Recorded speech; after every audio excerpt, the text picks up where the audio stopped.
இப்போ மழைக்காலம் அப்படின்றதால இப்போ நிறைய இடத்துல ஃபீவர் கேசஸ் பார்க்குறோம். இப்போ குழந்தைங்களில் ஃபீவர் கேசஸ் எப்படி இருக்குது? இப்போ அதிகரிச்சிருக்கா? இப்போது எவ்வளோ அதிகரிச்சிருக்கு? இல்லை, இப்போ ரீசெண்டாக இந்த லாஸ்ட் ஒரு 1 மந்த்லேயே மேபி 1.5 monthsலேயே வந்து வி ஹேட் ஒரு பயங்கர ஸ்பர்ட் ஆஃப் ஃபீவர்ஸ். அண்ட் இந்த ரைஸுன்றது வந்து extremely very high. I mean, so far in my experience, I haven't seen so many cases of fever at one time. So in the last 1.5 months, probably it's been an extremely high instance of fevers. And in OP practice in Pata, it's almost like or 70% would be like fevers only. அதில் மீதி இருக்கிற அந்த 20%ம் ஒரு 20ல் அந்த மீதி இருக்கிற 30ல் ஒரு 20% would be cough, cold and things like that. So almost in the respiratory infections with fevers வந்து has been tremendously increased in the last கொஞ்ச நாளில். அண்ட் யூஸ்வலாக வரது எல்லாமே வந்து பார்த்திங்கன்னா ஹை ஃபீவர்ஸ், பயங்கர ஹை ஃபீவராக இருக்குது. அண்டு குறைவும் குறையாது, லைக் 103, 104லாம் வந்து ரொம்ப காமனாக parents are complaining fevers. And the medicines that we give, paracetamol and all, doesn't seem to affect that much the intensity of fever. So அதனால் ரொம்ப குறையிறதே இல்லை. இதனால் என்ன ஆகிடுதுன்னா பேரண்ட்ஸே ரொம்ப பதட்டமாயிடுறாங்க, ஜுரம் குறையிறது இல்லை அப்படின்ட்டு. So sometimes they sort of over dose the children with paracetamol, which is also not good. So அதனால் பதட்டத்தில் பேராசிட்டமாலே ரிப்பீட் பண்ணுறது, வித்தின் 1 hour 2 hours ரிப்பீட் பண்ணுறது, இல்லைனா அவங்க மிஸ் அண்டர்ஸ்டாண்ட் பண்ணி சில டைம் டோசேஜ் ப்ரிப்பரேஷனில் கொஞ்சம் குழப்பத்தை உண்டாக்கி தவறாக அதிக டோஸு கொடுத்துறது. So they end up with a lot of problems related to paracetamol. அந்த paracetamol கொடுத்து வரக்கூடிய பிரச்சனைகள் வேறு வந்துடுது. அதனால் it is important that they know that paracetamol is to bring down the temperature. They have to repeat it only usually once in 6 hours அந்த recommended dose. And more than that, water sponge பண்ணுறது is very helpful for children. Keeping them aerated, நல்ல ஒரு fan இருக்கிற ஒரு ரூமில் dress எல்லாம் கழட்டிட்டு கொஞ்சம் சம்டைம்ஸ் இந்த normal water in cold temperature கொஞ்சம் குளிர உண்டாக்கும். பீப்புள் ஒரு இரிட்டேட்டடாக இருப்பாங்க. So best would be a little warm water, or பகல் நேரமாக இருந்தால் நார்மல் டேப் வாட்டர், மெயினாக the forehead, neck, under the arms, chest and back. So they keep on sponging the child down. Temperature comes down, at least for an hour it goes down 2 hours. திருப்பி வர மாதிரி இருந்தால் மறுபடியும் they can do the same thing. Paracetamol should be once in 6 hours. But most importantly, they should know that fever என்றதே வந்து is a protective mechanism. See, it basically indicates your body is fighting against some organism. So அதனால் it is important that fever வந்து unless the child ரொம்ப distress உண்டாக்கல அப்படின்னா they should not be very concerned or very ரொம்ப அதை குறித்து பதட்டமாக இருக்கக்கூடாது. Many time children are very happy at 99, 100லாம். அதில் போய் நம்ம மருந்தை கொடுத்து குறைக்கணும்னு சொல்லி மருந்து தேவையில்லாமல் கொடுக்கக்கூடாது.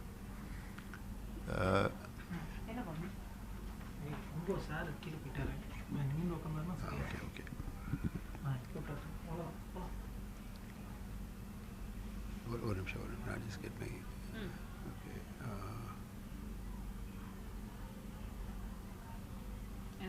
Right, I'm just trying to get where another. அடுத்தது வந்து நம்ம இப்போ பேராசிட்டமால்னு ஒன்று கொடுத்த உடனே நம்ம ஜென்ரலாக டாக்டர்ஸ்ட்டு போயிட்டு நம்ம உடனே பேரண்ட்ஸ் வந்து நீங்கள் ஏதாவது ஆன்டிபயோட்டிக் கொடுங்க, ஆன்டிபயோட்டிக் கொடுத்தா ஜுரம் குறையுன்ற வேற எண்ணத்தில் இருக்காங்க நிறைய பேர். ஸோ ஜுரம் குறையுதுன்றதுனால ஆன்டிபயோட்டிக்ஸை கொடுத்துலாம் ஜுரம் குறையாது. Antibiotics are specifically for bacterial infections. So நம்ம எல்லா ஜுரத்துக்கும் கொண்டு அதை போய் கொடுக்கறதுன்றது வந்து it is not a good thing. ஏன்னா இப்போ கரண்ட்டாக இருக்கிற ஃபீவர்ஸ் எல்லாமே மோஸ்ட்டாக பார்த்தா when you do the investigations, எல்லா investigation don't turn up any positive with it. We don't, in blood cultures we don't see anything. Most we usually test commonly. What we do is we look at the blood counts. Malaria, dengue is one other thing that is going on. Apart typhoid is the other thing. So we do a blood culture as well. And urinary infections, these are common. But இதெல்லாம் வந்து invariably இப்போ இருக்கிற ஃபீவர்ஸில் they turn out to be negative. எல்லாமே some viral fever, airborne viral fever that is going around quite from one to the other, especially school children la it keeps spreading from one to the other. So most maybe we haven't tested for these things, but most of these are some flu like viruses. Another common in younger group that we see commonly causing இந்த இருமல் சளி எல்லாம் ரொம்ப உண்டாக்கக்கூடியது வந்து RSVன்னு சொல்லக்கூடிய ஒரு virus. அது இப்போ கொஞ்சம் test are available. So we find that quite a few children have that. அது இருந்தாலும் இந்த இருமல் சளி வீசிங் இதெல்லாம் கொஞ்சம் ரொம்ப காமனாக வரக்கூடிய ஒன்று. பட் இதில் என்ன முக்கியம் அப்படின்னா வைரஸ் ஜுரங்கள் எல்லாமே செல்ஃப் லிமிட்டிங் இல்னஸஸ். பேசிக்காக நம்ம ஒன்றும் மருந்து கொடுத்து மருந்துனால அந்த நோயை குணப்படுத்த போகிறதில்ல. இத்தனை நாள் இருக்கணும்னு இருந்தது அந்த வைரஸ்னால் அது இருந்து தான் போக போகுது. நம்ம என்ன பண்ணாலும் what we can do is we can alleviate the symptoms. இப்போ குழந்தை ரொம்ப ஜுரத்தினால கஷ்டப்படுறது இல்லை இருமல்னால கஷ்டப்படுதுன்னா அதுக்கு நம்ம கொஞ்சம் ஹெல்ப் பண்ணலாமே தவிர ஒரு மருந்து கொடுத்து இப்போ டைஃபாய்டுனா டைஃபாய்டுக்கு மருந்து கொடுத்துடலாம், மலேரியானா மலேரியாவுக்கு மருந்து கொடுத்துடலாம். வைரஸ்க்குன்றது மருந்து ஒன்றும் கிடையாது, அது வந்து போகிறது தான். ஸோ அதனால் ஜென்ரலி இட் இஸ் பேசிக்லி சப்போர்ட்டிவாக நம்ம பார்த்துக்கிறது தான். குழந்தைய வந்து நல்லா நரிஷ்டாக வைக்கிறது. முக்கியமாக நியூட்ரிஷன் இஸ் வெரி இம்பார்ட்டன்ட் இந்த டைமில். ஏன்னா கொஞ்சம் ஜென்ரலி பிள்ளைங்களுக்கு அந்த ஃபீவர் இருக்க டைமில் சாப்பிட தோணாது. ஸோ டெம்பரேச்சர் குறையிற அந்த நேரத்தில் liquids are very important, keeping them hydrated. அதில் வந்து fruits, fresh juices, fruits, coconut water, butter milk, vegetable soup, I think these are all very important. Many times நமக்கு ஒரு we have our own thoughts. இளநீ கொடுத்தா சளி பிடிக்கும், இப்படிலாம் நமக்கு இருக்கிறனால ஃப்ரூட்ஸ் கொடுத்தா சளி பிடிக்கும், fruit juices. Actually they very good, easy to digest. Sick childrenக்கு வந்து it gets absorbed quickly. So அதனால் it is important to keep them nourished. One of the indicators வந்து யூரின் எத்தனை முறை போகிறாங்கன்றது is a good indicator. ஒரு 4 hours once, at least 3 to 4 hours once, ஒரு ஆவரேஜாக பார்த்தா 6 to 7 times in a day at least urine குழந்தைங்க போகிற மாதிரி இருக்கணும். ஸோ அது வந்து இட்ஸ் வெரி இம்பார்ட்டன்ட். ஏன்னா even in dengue, again dengue கூட தானாக நல்லாகிற நோய் தான். Certain children need admission and fluids and things like that. So அங்கேயும் வந்து hydration is very important. So அதனால் this is very important. And the other thing is என்னென்னா, எடுத்த உடனே முதல் நாளே எதாவது டெஸ்ட் பண்ணிடுங்கன்னு வாங்க. மெனி டைம்ஸ் பார்த்தா அட்லீஸ்ட் ஒரு ஃபியூ டேஸாவது ஆனால் தான் பாடியிலே சில சேஞ்சஸ் உருவாகும். ஸோ நம்ம செல் கவுண்ட்ஸ் பார்க்குறோம், இதெல்லாம் பார்க்கணுன்னா ஃபஸ்ட் டே பார்த்தா sometimes we may not pick up anything at all. So it is better that you wait for a few days and the doctor would be a better person to tell you when to do the test. நம்ம பதட்டத்தில் parents வந்துட்டு doctor இன்றைக்கே test பண்ணிங்கன்னா it doesn't make sense. காலையில் ஜுரம் வந்து மத்தியானமே ஏதாவது ஒரு டெஸ்ட் எடுக்கிறதுல அர்த்தம் இல்லை. So that is one thing that they need to be aware of. So testingன்றது வந்து the doctor will decide. But usually ஒரு 3 days தான் high grade ஃபீவராக இருக்குது. அதுக்கப்புறம் 4th 5th day the intensity of fever tends to come down and by end of a week so the children become all right. So in between the fever, அந்த fever வந்து போகிற அந்த fever period பிள்ளைங்க கொஞ்சம் நல்லா இருக்காங்க, ஜுரம் கொஞ்சம் குறைஞ்சா உட்காடுறான் சார், போகிறான் வரான் விளையாடுறான் அப்படின்னா generally there's nothing to worry. ஃபீவரே இல்லைனா கூட சில்ட்ரன் ரொம்ப டயர்டாக இருக்கிற மாதிரி இருக்காங்க, படுத்துக்கிட்டே இருக்காங்கன்னா that is something, that's a red flag sign. Then we have to go. Fever இல்லைனா கூட டாக்டர்கிட்ட போய் ஒரு வாட்டி செக் பண்ணிக்கணும். ஜுரமே இல்லை ஆனால் என் குழந்தை படுத்துக்கிட்டே இருக்க மாதிரி இருக்குது, டயர்டாக இருக்க மாதிரி இருக்குது, இஸ் நாட் ஈட்டிங். ஸோ இதெல்லாம் வந்து இஸ் ஒரு வார்னிங் சைன் மாதிரி. வாமிட்டிங்கும் is another red flag sign. So ரொம்ப வாமிட் பண்ணிகிட்டே இருக்க மாதிரி இருந்தாலும் ஒரு வாட்டி போய் டாக்டரை பார்க்கணும். யூரின், நான் சொன்ன மாதிரி யூரின் அவுட்புட்டும் மானிட்டர் பண்ணணும். ஸோ இதை வந்து நம்ம கொஞ்சம் பார்த்துக்கணும். இந்த மாதிரி ஏதாவது இருக்கிற மாதிரி இருந்தால் we have to go to the doctor. இப்போ வந்து கேசஸ் இந்த வருஷம் இவ்வளோ அதிகமாகிறதுக்கு என்ன காரணம் நினைக்கிறீங்க? எந்த ஏஜ் குரூப்பில் நீங்கள் அதிகமாக பார்க்குறீங்க?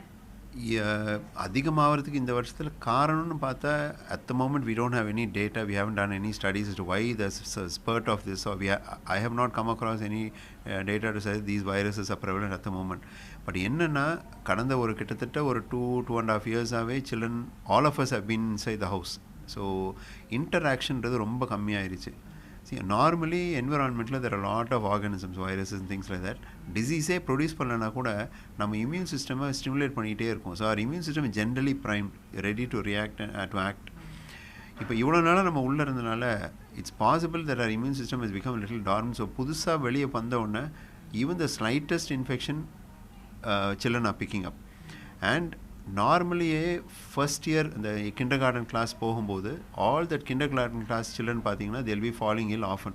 ஒரு 4 மாதம் 5 மாதம் அடிக்கடி ஏதாவது இருமல் சளின்னு வந்து தான் அவங்க அந்த ஃப்ரீக்வன்சி குறைஞ்சி they become better. பட் இந்த வாட்டி வந்து all the children in the school were at home. So across all classes most of the children are sick, especially the younger children. Less than 10 years we find it quite common. 10 to 15 years கூட we find them falling ill now. So அந்த மாதிரி இருக்கனால the chances of getting cross infection amongst children is more now. So that is probably one of the reasons why this is happening. So இப்போ இங்க எத்தனை pets இருக்கு? நமக்கு அதுல எத்தனை பெட்ஸ்ல ஃபீவர் கேसेस? இங்க வந்து we have about 200 beds, 220 beds நினைக்கிறேன். அதுல நியூ பார்ன் பெட்ஸ்லாம் போக கிட்டத்தட்ட 180 beds இருக்கும். At the moment we are full and there are people waiting to get admitted. So அதனால் இந்த மாதிரி ஒரு ஒரு ரஷ்ன்றது வந்து with fever, with only one thing, different situation, different டயக்னோசிஸோட பிள்ளைங்க வருவாங்க. பட் ஃபீவர்ஸ்ன்றது இந்த வாட்டி தான் இந்த அளவுக்கு I have actually seen. And it is mostly undifferentiated fever. Usually undifferentiated, but self-resolving fever மாதிரி தான் பார்க்குறோம். It comes and goes. Generally life-threatening இதுவரை we haven't seen. I haven't seen anything, but it does cause a lot of concern because the fever is very high. Sometimes they get wheezing, which is very refractory. Nalla they get respiratory infections. There's a lot of wheezing. So அதெல்லாம் வந்து it takes a little longer course. Sometimes ஒரு கன்சர்னாக இருக்கிற மாதிரி இருக்கு. So எப்போ sick ஆகுறாங்க? Sick ஆகுறதுன்றது, see the thing is sick ஆகுறதுன்றது in viral infection is very difficult to predict. They can become sick anytime, either by way of respiratory infection, respiratory distress, அந்த மாதிரி sick ஆகலாம், இல்லைனா overwhelming sepsisல ஷாக் அந்த மாதிரி வரலாம். ரொம்ப நாளாக இப்போ எஸ்பெஷலி இம்யூனிட்டி ரொம்ப இல்லாத மாதிரி இருக்குது, இல்லை நியூட்ரிஷனே சரியாக கொடுக்காமல் இருந்து வரக்கூடியது, இல்லைனா ஒரு ஏர்லி வீஸை மிஸ் பண்ணி அப்படியே ரொம்ப முடியாமல் வர்றது, இதெல்லாம் தான் they become very sick where they need ICU care, they get into shock and things like that. So அதனால் ஆக்சுவலாக அந்தளவுக்கு இவ்வளோ ஃபீவர்ஸ்க்கு ஈக்குவலண்ட்டாக பார்த்தா சிக்னஸ், சிவியர் இல்னஸ், ஐசியூ கேர்ன்றது இட்ஸ் நாட் இஸ் யூஷுவல், நம்ம எப்பவும் பார்க்குற மாதிரி தான் பார்க்குறோம். But the number of fevers is quite high. Shall I say? Yeah, I am Dr. T. Ravikumar. I am at Kanji Kamukudi Child Trust Hospital in Chennai. Tricky, எந்த நேரத்துல tricky, and they become, parents get very anxious. The last 2-3 years nobody was ill. Suddenly fever given, everybody is very big COVID also. We are not testing for COVID because it's now become like a common flu. So there's no point in testing and finding out COVID. No, it's in the isolation, it won't work at all. Everybody is sick. Adults vaccine கொடுத்தனால அந்த அளவுக்கு it is not coming.